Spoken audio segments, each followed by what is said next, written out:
In the very beginning, there is neither a script nor a story, just fragments, images.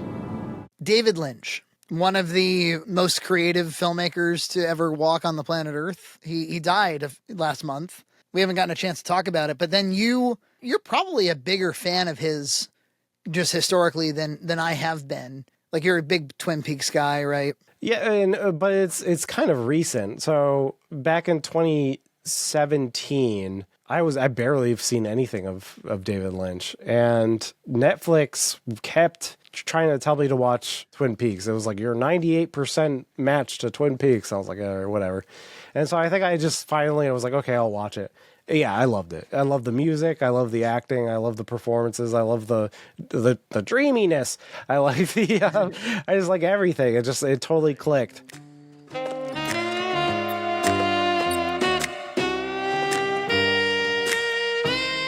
Brilliant. I have absolutely no idea what's going on. And by happenstance that year, Showtime made a new season of Twin Peaks. And it was 18 episodes, all directed by David Lynch. It really is his like magnum opus. It's like everything you either love or hate about David Lynch is in that third season. And I loved it. I thought it was so good. And it's so surprising that even after that, I didn't like go back and really watch a lot of his work. The only time I did was when we watched Dune. So the Los Angeles fires were happening. And I think I saw like a tweet that was like, oh, David Lynch has been evacuated from his home because he's been homebound for the past year because he has lung disease from smoking and he couldn't really leave his house. And so there was some note that he was evacuated from his house and he was safe, but then he died soon after. So I'm sure the fires had something to do with that. Stressed or something. Yeah, stress from leaving your home or just even being out. So he died. And then I was like, I got to catch up. So I actually went back and I watched a few of his films. I watched Blue Velvet. It's probably the most like accessible. Like if you're a person who's like, I want to watch a movie that is it's very David Lynch, but it's the most comprehensible and most straightforward of his movies. So I would recommend, if you want to start off, do Blue Velvet. And if you like that, I would go to Twin Peaks because a lot of things that happen in Blue Velvet really informed Twin Peaks. Twin Peaks was very popular in the 90s. I mean, it wasn't just for arty kids and stuff. Like a lot of people watched it. Yeah, and I mentioned in my Game Boy video that it very much inspired a lot of Japanese storytelling video games. Like Link's Awakening was inspired by Twin Peaks. Obviously, Silent Hill, and a lot of the music choices that they use in like Final Fantasy definitely was inspired by some of the music from Twin Peaks. So he made a huge impact. There's actually some strange Japanese coffee commercials that are directed by David Lynch, and it has the Twin Peaks characters. It's really funny. Incredible. You two have got to try this. It's rich. Man, oh man, this Georgia is damn fine coffee. It's true. Georgia. He's kind of a filmmaker's filmmaker. Like, that Spielberg must love him. Well, he was in The Fabelmans, right? He was in The Fabelmans. Like one of the final scenes, which filmmaker does he play? Ford. Ford, yes. Yeah, because he says like something like, if the horizon is at the top of the screen, it's interesting. When the horizon's at the bottom, it's interesting. When the horizon's in the middle, it's boring as shit. So I went back and I watched all these things, and yeah, I'm totally vibing with everything, basically everything.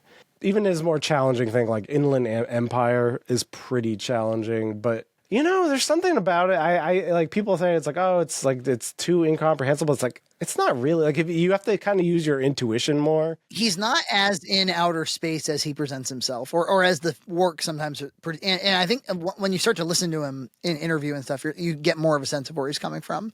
And he talks about how, yes, he appreciates structured stories, but he feels that stories need room for abstractions, and he definitely uses them. Rules are, can be the enemy of creativity. I remember I saw Elephant Man at the Brattle Cinema in Cambridge on 35, which was beautiful.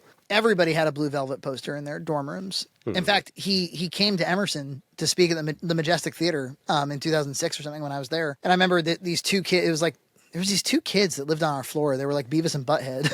And I remember but everybody was a filmmaker. Everybody was a film student. And I remember they pointed at the Blue Velvet poster somebody had, and they were like, can you believe this guy's going to come to the campus and talk to our asses? Yeah. Yeah. It's like he's going to teach us that negativity is the enemy of creativity or something. I think there's Hooters in this film. Oh, yeah. And then he ended up speaking, and it was all about transcendental meditation. And everybody was really bummed because they wanted to talk about his movies and stuff. He was on a real TM kick. And now I realize he thinks that film student, like if his big thing is like, if you're a film student, you're in film school, they should be teaching TM because that's really the key to it. And so I was like, it's obviously his pet thing or whatever. Then we're on Discord the other day and you go, hey, this is long or whatever, but I'm just vibing with it. And it was his 3-hour masterclass. And I was like, okay, I'm going to watch because that's a great thing to talk about on the pod to celebrate this guy's life. And I watched it and I took extensive notes and I want to go through all of them. Yeah, I found it extremely, just... It's like it's stuff that sounds really basic when he's like talking about it, but I think it's so good to just go through some of these basic things, like how to interact with actors and so forth. So go through your notes. Yeah, well, I mean, look, we've deconstructed Mr. Beast's leadership philosophy. We ought to probably take something from one of the greats. Excuse me, do you work for the hotel? No, I'm David Lynch. I'm a director.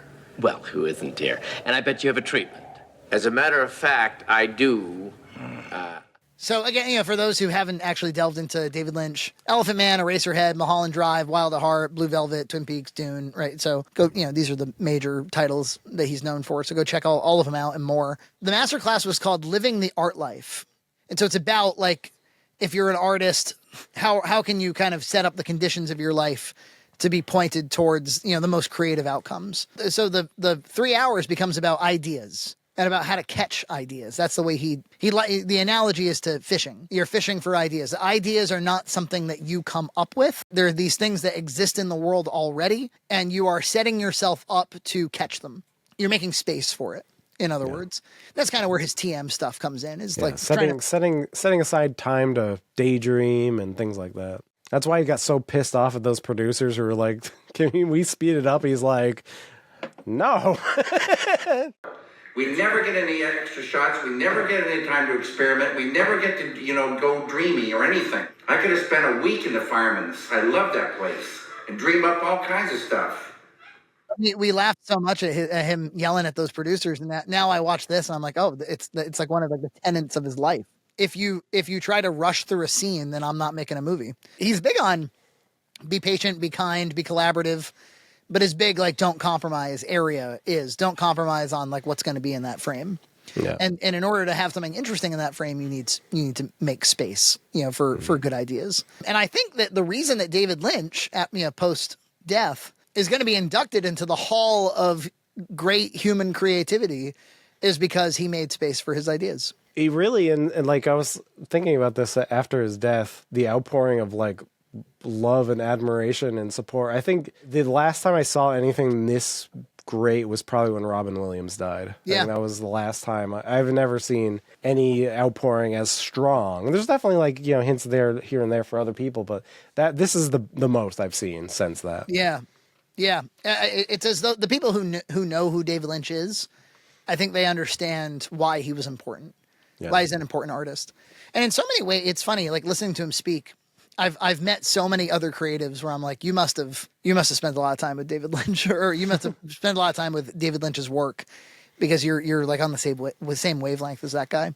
This wasn't in the masterclass, but I saw an interview with I was getting recommended a lot of stuff on YouTube. I guess he has a stable daily routine for food. He's like, I eat fish and I eat tuna and tomatoes and feta cheese or something like that. He was talking to Charlie Rose and he was like, what, the same exact thing every day? He's like, same thing every day at the same exact time.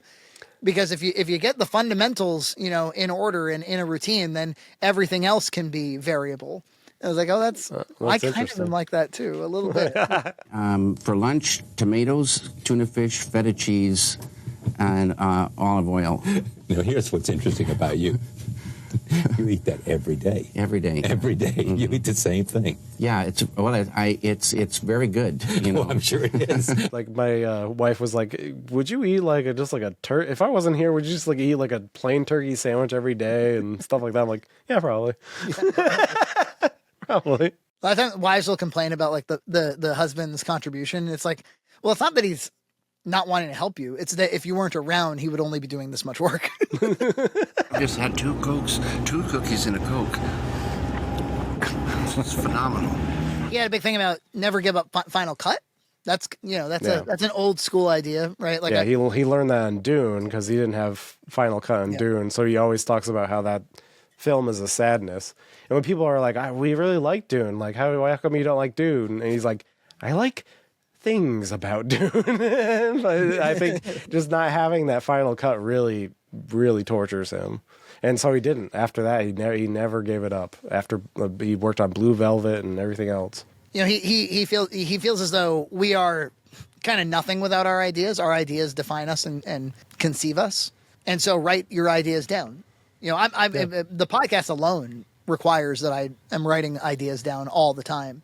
Immensely important to me to be documenting like the things that are otherwise going to go right past my head. Yeah, because he's always talking about, he's like, you have this vision in your head and you have to write it down. And then when you're collaborating with people, he's like, you have to use your words so that you can narrow down what like the thing you are like all working toward is. Because there might be variation in those things, but you have to narrow it down by using your words to get it's like, but that's like so rudimentary, but it's so true when you're working with people on set. You have to be very clear. It's like, this is what we're going to be doing. This is like the thing. When you're working with actors, he seems to be like have lovely relationships with all of his actors. Yeah, they become like besties. Yeah. Naomi Watts was like, people were passing me up, and then finally like David Lynch saw something in me that like nobody else could see in me. You got to remember, I was at a point where I'd been auditioning for 10 years and people could barely give you eye contact. But with David, he was just genuinely interested. And of course, like Laura Dern was a frequent worker with him, and he's like, she would be like, I had no idea what the film was when we were making it, but he would always tell me like how to feel, how to be in the scene, like what I should be doing, and like he was a director, and he used his words to get that image in his head. And a big thing here is he was a painter at first. He approached film a lot like you do an empty canvas, I think, which is like you're kind of looking for these sparks of inspiration and you start to develop an idea and then sort of see where that leads you. And, he was an abstract painter. I like the idea of a dark road. You see, life is filled with mysteries, and some of those mysteries can be very abstract. He talks about something like, because he's so abstract in his thinking, I kept assuming he was going to say arty farty shit that made no sense to me, but then he would say something very practical, like, you should really learn technology, because then you'll know what the thing is capable of, and that will inspire the next idea, and that'll inspire the next idea. Or you should have a dedicated space for your artwork or whatever. He has a foot in both. I found the whole masterclass very practical. Even when he gets into transcendental meditation, people are like, "Oh, I kind of lost him at that." I'm like, I was with him the whole time. It was totally consistent with everything he had been saying. It was consistent, and it's like, it's like, okay, the unified field is, basically like if God, and like, the transcendental meditation is basically prayer, and it's just, it's different words, and he probably would have umbrage of me talking about it in that way, or maybe you wouldn't.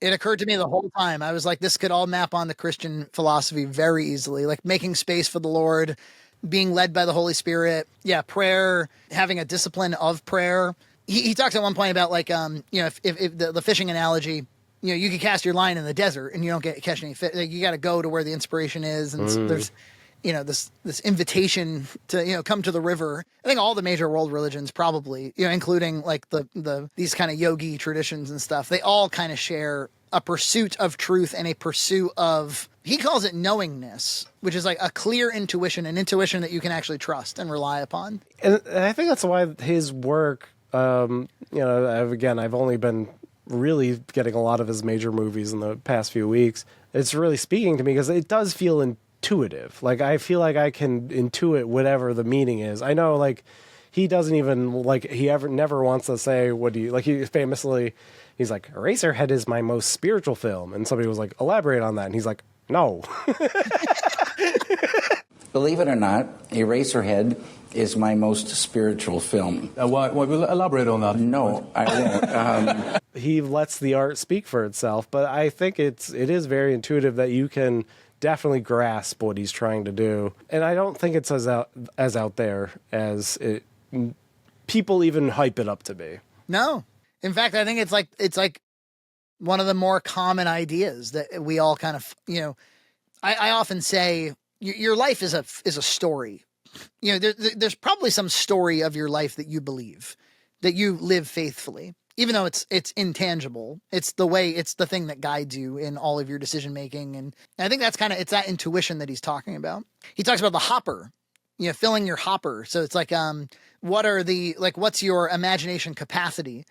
And, when you're, all the things that are catching your attention and inspiring you. And he says your hopper's like wide open when you're a child. And then the more experience you get, the more that closes. So trying to fill that with as much ideal, creative, imaginative stuff as possible is ideal. Yeah, he definitely was like pushing against the like starving artist and the suffering artist thing. He's like, do you think Van Gogh wanted to be miserable? He was probably the happiest when he was painting. And it's like, right. And so he's definitely, and that's what I think about a lot of his work is that even though it does delve into like darkness, like obviously like Blue Velvet, it's like you got the idyllic suburb, but underneath there's the darkness in there, but it always has like this optimism to it. Yeah. There's always this like, well, there is this evil in this world, but like there is good that will emerge. Like at the end of the movie, Robin literally is taking the bugs and taking them away. Yeah, I just feel like there's just he's not cynical. It's not deconstructing something to deconstruct it. It is a building process. It's a study. It's a meditation. It's not just deconstructing something for the sake of deconstructing it. Yeah, and the art still aims up. So it's not. This is not just about being miserable or about propagating misery into the world. He says anxiety, fear, guilt, shame, fatigue. These things all scare the fish away. So don't be living in that space, and don't create that space with the people, with your collaborators and with your partners. Yeah, he just says so many things that are just so common sense and compassionate. He's like, you don't want to yell at your actors because they'll go home and they'll yell at their husbands, and you'll be spreading that negativity, and that's anti-art. That's anti. He's like, it's so stupid. Like, you don't want to say, hey, fuckhead, how did you get that wrong? Well, you did yell at the producers for not letting him get dreamy. I know. I was thinking about that. I was like, well, maybe they crossed his one line. I like this. He says a feature film is just 70 ideas, 70 scenes, in other words. He's like, 70 ideas, you got a movie. He said writing in a formula should have the death penalty. All stories need a beginning. Where the middle is depends on where the end is, I guess. But in a continuing story, there could be theoretically no end. He talks a little bit about, you hear the term vomit draft. He calls it pouring out. But I've always, shared this thing too, which, like, even when you're writing an indie film, don't be going into that first draft going like, oh, I would like to have a bus here, but I can't afford a bus. Write the bus. Write the whatever inspiration is hitting you in that moment, write it and figure it out later. I like this a lot. If it's new to you, it's new. So don't be dissuaded by like, oh, I've already seen that movie or whatever. It's like, well, if it's new to you, you're going to be presenting something brand new. It's really your perspective, not necessarily the topic of the movie or something that you're going to be showing to the world. I like that this stuck with me. He was talking about just this kind of process by which ideas hit us and like what you're supposed to do when they're hitting you.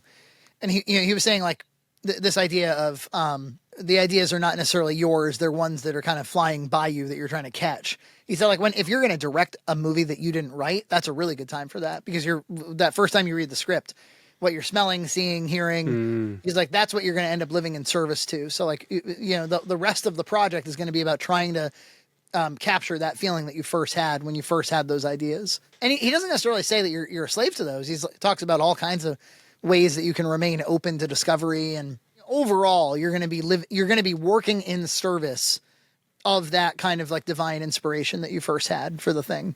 This wasn't in here either, but I thought it was great. He loves digital. He said, I love digital video. Yeah. Film is expensive and fuck it. Even though I love film, it's a dinosaur, and everything about it is a dinosaur, and it's soon to be gone pretty much forever. Well, yeah, so I was watching Inland Empire, and I was joking because I was watching it on Discord, and I was like, this is shot like Kick-Ass, because I love it, because he's using a standard definition, like, I think it's like maybe a prosumer or consumer camera. It definitely looks it. Inland Empire it's kind of hideous in all the best ways. Much like Kick-Ass. So, well, you know, I guess like if you're Stanley Kubrick and every setup is going to be this picture perfect composition, or you're Zack Snyder or something, then, you know, shooting on film makes a lot of sense because everything's so deliberate. If you're David Lynch and you're trying to catch something, you know, and catch it before it goes away forever, well, having digital just means you have less of a barrier to get. And of all people, I was listening to one of those, like Jason Segel talks through his filmography, and he was talking about a scene on How I Met Your Mother where he finds out his dad died. And he's like, I didn't know in the script what the news was. And I said, don't tell me until the day, and then I'll have a genuine reaction. And he's like, I think so much of film, the art of filmmaking, is about just trying to catch something on camera that is remarkable. Somebody discovering that their father died on camera is kind of a remarkable thing to watch and to capture. And it's just funny. Like every time, you know, when we go out for Black Friday for Junt's Cart, I always kind of leave the house thinking like, I hope something happens today. I hope John gets kicked out of a Best Buy and I get it on camera.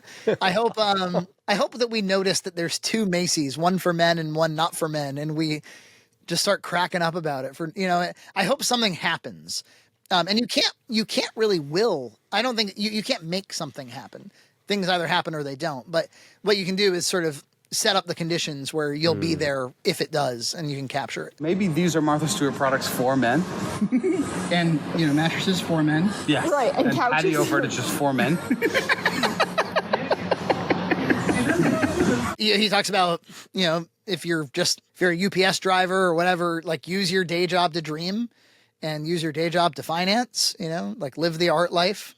He says, protect yourself from interruption. We live in a world of interruptions. Mark Burchard's big on this too. He's like, turn off that fucking radio, man. It's interesting. I feel like one of my superpowers is that I can go in and out of an interruption fairly easily. You can come up to me, you can interrupt me, and then I can kind of move back into the task I was just doing.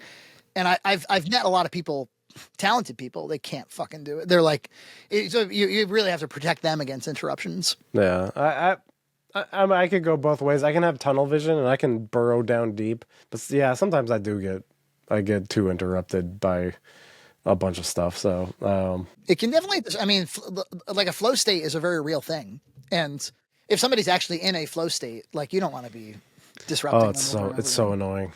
Yeah. But, you know, yeah, again, we do live in, you know, we have kids, we have interruptions. You can't be mad because that'd be like horrible if you were mad at your kids. Yeah, well, right. You'd be, and your kids. There's this thing. Stephen Covey, he made the 7 Habits book. And he talks about the 4 quadrants of. I was talking to somebody about this just recently. They were asking me about time management. And I was like, well, this 4 quadrant thing's pretty helpful. Like important, unimportant, urgent, not urgent. And so you have like things that are like important but not urgent. You have things that are important and urgent. Things that are unimportant but urgent, and then unimportant and not urgent. So if it's unimportant and not urgent, it's probably leisure time, you know, video games, whatever. You don't want to be spending a tremendous amount of time doing unimportant, not urgent things.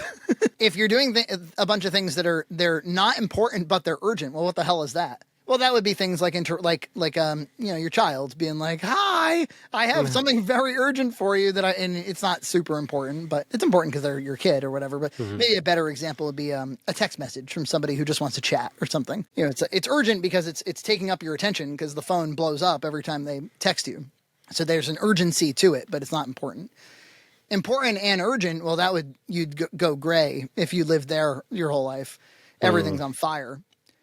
So where you want to live is in important but not urgent. That's like where you want to be at all times if possible. And why did I bring that up? Because that's that space where you're like, if that's where I'm living, then I don't need to be super worried about deadlines. I can kind of bake for a little. I was wondering the other day, I was like, because I shot Having Fun Up There in 9 days and all that and pieced together performances. I was like, I wonder how much better that movie would be if there had been like rehearsal time and time to discover and did it more a little David Lynchian, or was that spontaneity and that manic energy? Does that define, the voice and feeling of the film just as much? I don't know. Yeah. I mean, it is what it is. Yeah, it exists. The way he puts it is when you're shooting a movie, you're building a glass bridge and you're making sure it's not going to smash, and you're so worried. And he's like, at the very end of the day, it just turns to steel. Yeah, it's because you can't futz with it any longer. Yeah. A comment I put down was he's abstract but not relativistic. In other words, he's like really open, like very open-minded, but I don't think that he thinks that there's no such thing as truth. No. Yeah, like I said about him not being deconstructionist, he loves like things that are obviously good, like Americana, like apple pie and coffee and a diner. Like he thinks It's a Wonderful Life. You can tell, yeah, It's a Wonderful Life. There's a beautiful scene in that Masterclass where he's watching that scene and he's tearing up because it's deeply affecting him. And so you can tell he knows that those things are, in his work, it shows that he knows that there's pure good of those things, even if there might be like dark underbellies to discover and look into. But it always comes back to, I think he knows that these are pure goods. Incredible. Well, like for instance, he said, working with actors. I love this, right? It reminds me a little bit of I remember I took a screenwriting class many years ago, and the professor, her name was Diane Lake. She wrote the movie Frida, and she was an awesome mentor to me. And she said in her syllabus, it said like, I might give you like a D on your script, and you might say, but in another class, the same basic script got an A or something. And she was like, welcome to the world of subjectivity. Like I'm in this class. I'm the judge. That's just going to have to be how it is. And he said something sort of similar. He was like, when you're working with an actor, how do you know if the thing they're doing isn't correct? And then what do you say to make it correct? And he's like, both of those things require judgment, and they require your own intuition. And he talks about that process of getting it a little more correct and a little more correct and a little more correct until it's kind of permanently correct. There's a million ways. He's talking about the art of directing, because there's a million ways that it could be right, but there's only one right way for that director's movie. That's why the director is considered the author of a piece. And I just love that you sort of have to, you can't just be like wide open, like you're committing to some vision, and you're going to be holding your actor to that vision. He even talked about searching their eyes to see if they get it. We do that all the time. Right. Like, you're instructing somebody and you're like, you obviously have a blank expression. yeah, interesting. You can see it in somebody's eyes if they understand what you're saying or not. Yeah. Or if they're even listening at all. Your eyes will tell you. Should we order in some boxed lunches? Shh. Oh, so I'm the only one who's hungry. Is that the game we're going to play? Shh. Hush now, Lumpy. Hush now. He says of actors, the ability to do it is in them. And so, right, so it's sort of this, it's the same concept as catching the idea. It's already in you. And now my job is to bring it out.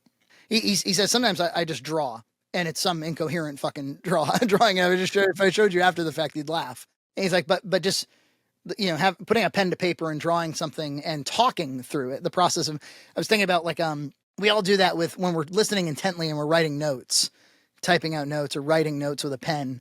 It's really not about reading the note later. It's so often about just committing the thing that you're hearing to memory. And I was thinking about how, what a sadness, when you record something and have AI summarize it at the end, like you just bypass that process, Yeah. That's no good. What a sadness. What a sad that you would not write down your own fucking notes. Yeah. Well, I did watch all of his movies on an iPhone, so no, I'm just kidding. Poor David Lynch. It's just the most sickening, horrifying joke. It's such a sadness that you think you've seen a film on your fucking telephone. This is similar to the horizon being low or high. He talks about in Eraserhead, having these wide shots of rooms, and he's like, normally you cut when the actor exits the room or exits on the elevator, and he's like, but sometimes you just stay in the room, and don't cut yet. And he's like, and it has a really profound psychological effect. Just so suddenly you're noticing the room that before the subject exited it, the shot was about the subject. Now it's about the room. Eraserhead definitely has a lot of those, and the way he shot it over a few years, like there'd be one where Jack Nance like exits a room and he enters another room, and it was like a year and a half later, like in real time. It's a very simple example of how very subtle decisions in filmmaking can have a really profound psychological effect on the audience. And you're kind of experimenting and testing for that all the time. And if you're just doing everything cookie cutter, then you're going to miss all those opportunities. Yeah, we talked about this already, but yeah, running a business on fear. Will I get all my productivity out of my people by making them scared of failure? And he said, you'll cause conflicts, jealousies, backstabbing, et cetera, et cetera. He's like, and being on time and on budget is great and all, but like, you don't want to be on time and on budget for a movie that sucks. He's like, yeah. You don't get any points for being on time and on budget for a movie that ended up sucking. So don't compromise on what's in that frame. I've always thought, I think one of the things that's so cool about the art of filmmaking is that even with everything that goes into making a film, at the end of the day, whatever is in that rectangle is all you did. Yeah. It's all that you accomplished was whatever was in that rectangle. And that can mean that everything outside that rectangle can be pretty stupid. Doesn't have to be perfect. He used language a few times like ideas want to be that way. So again, like this kind of he obviously lives this concept of like the ideas are the thing that is alive, and I'm trying to live in obedience to those ideas. Again, it's kind of a religious concept. You know? Absolutely. And it for an artistic pursuit, it kind of positions you nicely. Because it takes the ego and kind of puts it in it puts it on the table instead of like driving everything. Like I'm here more as a witness. I loved when he was talking about working with his production designer, Jack Fisk. He said he would often like fulfill the idea perfectly with very minimum direction, but that doesn't mean I could just say like, hey, Jack, do whatever. Show up with whatever props you want, just do it. He's like, the thing won't hold together if I'm not providing direction and leadership. It reminded me of Kevin Smith a little bit because at some point he used to micromanage his performances and his direction. He would not allow much improv. And at some point in the marijuana days, he decided, like, I'm gonna stop directing everybody. They're all experts. They're all advanced in their trade. I'm gonna let them do whatever they want, and I'll provide like very mild direction, and that'll be much more artistic and interesting. It's like, not really. Yeah, it's like David O. Russell. People always want to be in his films because I think they just get to like chew the scenery and do crazy stuff. But like, it's not good. Like you're watching it and you're like, this isn't good. Yeah, is this in service of the idea or is this in service of the actor? He was talking about black and white photography, which of course he did. Elephant Man and Eraserhead were black and white. He was talking about a lot of the photography in Eraserhead was people walking out of darkness. He just said something kind of profound. He was like, coming out of darkness is kind of what life's all about. Yeah, exactly. Like, oh, that's crazy. Well, in other words, can you actually boil life down to a sentence that simple? It's like, kinda, yeah.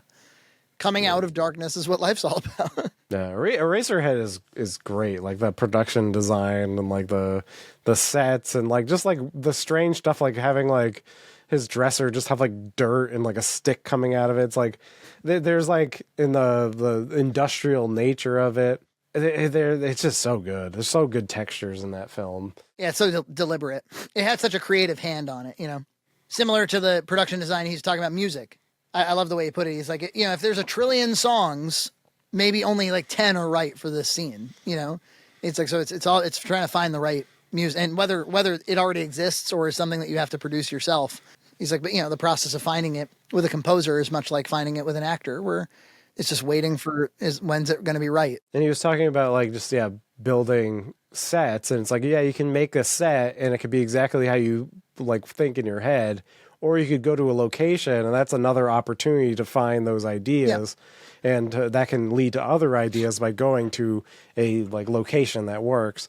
It's obvious. It feels obvious, but it's good to just think about it and say it out loud. Yeah. Well, yeah, absolutely.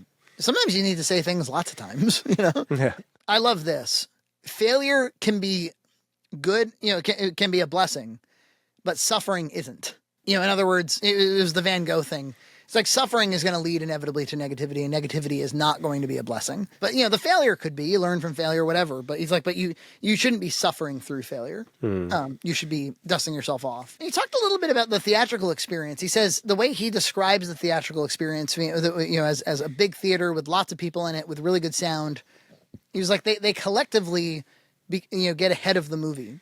He said it's almost like watching the movie in slow-mo, where, when you thought you were so clever and the audience, as a collective kind of jumps in front of you. So he's like, making a film in so many ways is about trying to make sure you're ahead of the audience, and the audience is going to be collective, especially in a theatrical setting. They're going to be smarter than you are. That is very interesting. Yeah. I wonder if that it's like, is that a true psychological phenomenon? I think it probably is. I hope this masterclass has been beneficial to you. And I want to wish all of you all the very best of luck. Take care. So that's all I had to say about him.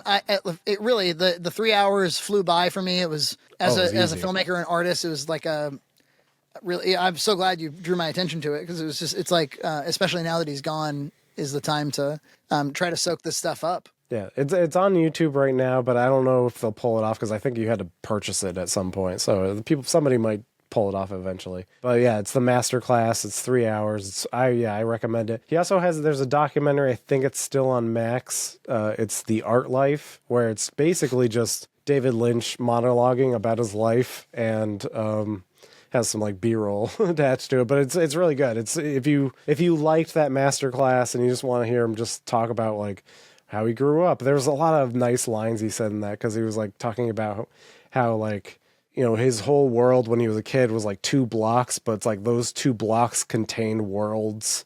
And it's like, that's so good. That's so good. Yeah. Like thinking about that, it's like, yeah, those 2 blocks contain worlds. It's a good way to think about childhood too. Yeah, I recommend he is a very interesting person. I do recommend, if you want to just start with Blue Velvet. If you want to see something a little like more off the wall, probably Eraserhead. If you really want to get dreamy, go Inland Empire and Lost Highway. Those ones are good too. So Wild at Heart's great. I haven't seen Wild at Heart yet. All right. Well, hey, rest in peace, David Lynch. Thanks for showing us a side of art that is so intuitive, and yet he showed us something that nobody else showed us. Yeah, absolutely. Bullshit. That's how I feel. Total fucking bullshit. Subscribe to Red Cow Entertainment on Patreon for full episodes every other week.